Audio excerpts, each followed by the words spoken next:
ఎన్టీఆర్ గారితో ఎలాంటి అనుబంధం ఉండేది? బాగా అనుబంధం ఉండేదండి. ఒకసారి నాకు ఆయన ఇంటి దగ్గర డ్యూటీ పడింది. నైట్ డ్యూటీ వేశారు.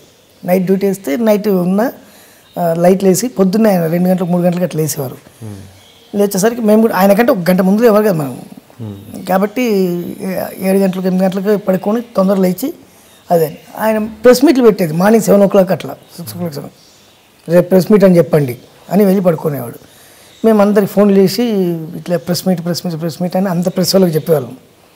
ఒకరోజు పొద్దున్నే లేచి నేను చెప్పిన తర్వాత ప్రెస్ మీట్ అనేసరికి లేచి వస్తుండ్రు, లోపల నుంచి బయటకు రావాలి.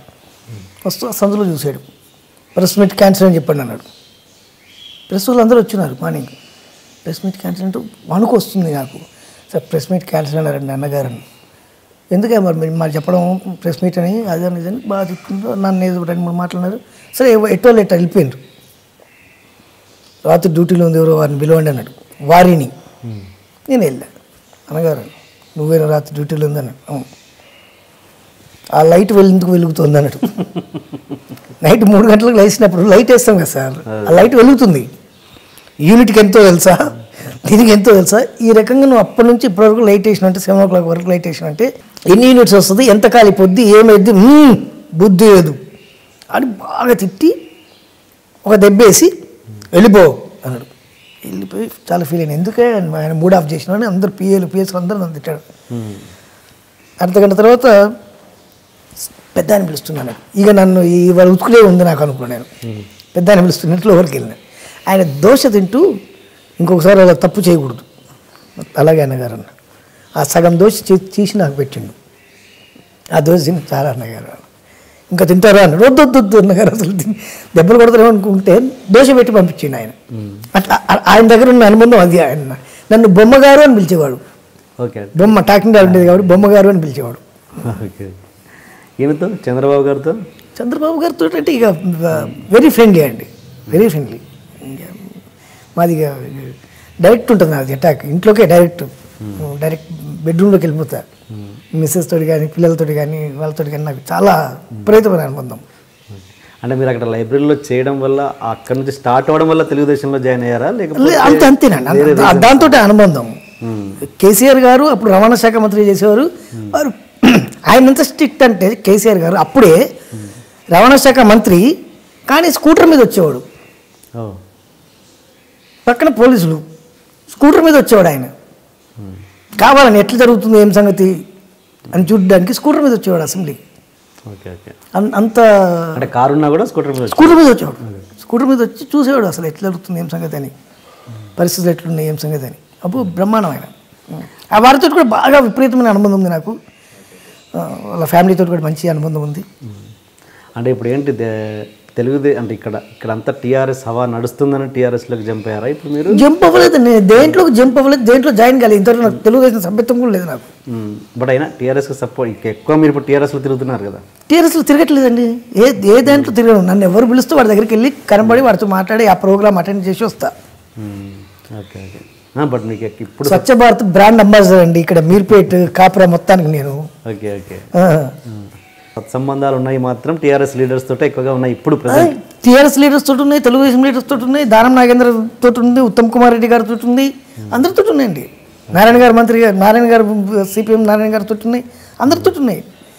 నేను ఒక డప్పు కొట్టేటోను సార్. మీ ప్రోగ్రామ్ అంటే మీకు వచ్చి డప్పు కొడతా, పలానా వాళ్ళ ప్రోగ్రామ్ ఉందంటే పలానా వాళ్ళకి వెళ్ళి డప్పు కొడతా, అంతవరకే. డబ్బులు ఇస్తే ఎక్కడైనా చేస్తారు అంతే, 100% అంతే పక్కా. ఏ ప్రోగ్రామ్ అయినా చేస్తారు, ఏ ప్రోగ్రామ్ ఏం చేస్తా, ఏ పార్టీకి ఏం చేస్తా, ఎవరికైనా చేస్తా. పార్టీ అని కాదు, ఎలాంటి ప్రోగ్రామ్ అయినా ఎలాంటి డబ్బులు ఇస్తే దేనికైనా సపోర్ట్ చేస్తా. బూతులు ఏందైతే చేస్తా. నేను డిస్కోథెక్లకు వెళ్ళను, పబ్లకు వెళ్ళను, క్లబ్లకు వెళ్ళను, నాకు అలవాటు లేవు. మీరు ఇక్కడ ఎందుకు మీరు అటు film Nagar side Jubilee side ఎందుకు ఇల్లు కట్టుకోలేదు? ఇష్టం లేకనా లేకపోతే? ఇక్కడ నా దుకాణం అక్కడ సార్. పొద్దున్నే ఇక్కడ లేస్తా, అక్కడికి పోయి షటర్ తీస్తా. షటర్ తీసిన తర్వాత ఏం దుకాణం? సినిమా దుకాణం. షటర్ ఓపెన్ చేస్తా, దుకాణం తీసుకుంటా, సాయంత్రం ప్యాకప్ కాగానే ఇక్కడికి వచ్చేస్తా.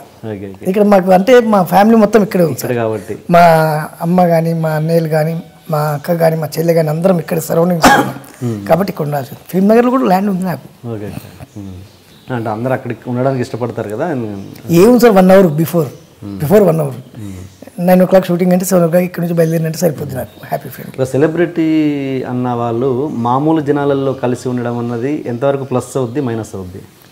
మామూలు జనాలంటే మామూలు జనాలు మీన్స్ అంటే సెలబ్రిటీ హోదా కాకుండా మామూలు ప్రేక్షకులు వీళ్ళతోటి వాళ్ళలో కలిసి ఉండడం చాలా మంచిదండి అది. ఇప్పుడు నేను చూడండి, ఇప్పుడు ఇక్కడ housing board, Moula Ali housing board Mangapuram కాలనీలో ఉందంటే ఈ ఏరియా అందరికీ నేను ఇక్కడ మెగాస్టార్. ఒక రజనీకాంత్, ఒక చిరంజీవి, ఒక మోహన్ లాల్, ఒక మమ్ముట్టి, ఒక వేణుమాధవ్ ఈ ఏరియాలో. వాళ్ళందరినీ మిక్సీలో గ్రైండ్ చేసి ఇస్తే దట్ ఈస్ వేణుమాధవ్ ఈ ఏరియాలో. ఏ జరిగినా ఎక్కడున్నా ఎవరి ఫంక్షన్ ఉన్నా వచ్చి కార్డు ఇచ్చిపోతారు, కంపల్సరీ వాటికి అటెండ్ అవుతారు. నేను ఓకే.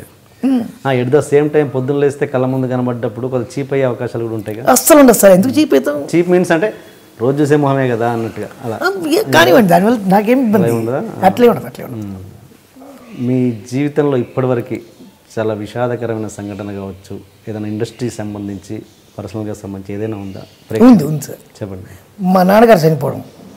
ఓకే. ఎప్పుడండి చనిపోయింది? 16 years అవుతుంది సార్. మాట్లాడుతూ మామూలుగా ఉన్న వినయ్ షూటింగ్లో ఉన్న నేను గండిపేటలో వివి వినాయక్ గారి షూటింగు, బాలేబాబు సినిమా. నాకు ఫోన్ వచ్చింది, నాన్నకు బాగాలేదు అని. సరే బాగాలేదు కదా అనుకుని తర్వాత కేర్ హాస్పిటల్ తీసుకెళ్ళారు. కేర్ హాస్పిటల్ తీసుకెళ్ళిన తర్వాత హార్ట్ స్ట్రోక్ వచ్చిందని చెప్పారు. నాకు ఇక్కడ టెన్షను, వాళ్ళకి చెప్పలేను. తర్వాత ఇక లాస్ట్కి వినయన్కి చెప్పిన, నాన్న ఎట్లుందంటే అయిపోతుంది విను, అయితే నీకు షార్ట్స్ పెడతా కానీ నా షార్ట్లు పెట్టేసి నన్ను పంపించేశారు. నేను డైరెక్ట్ కేర్ హాస్పిటల్కి వెళ్ళాను.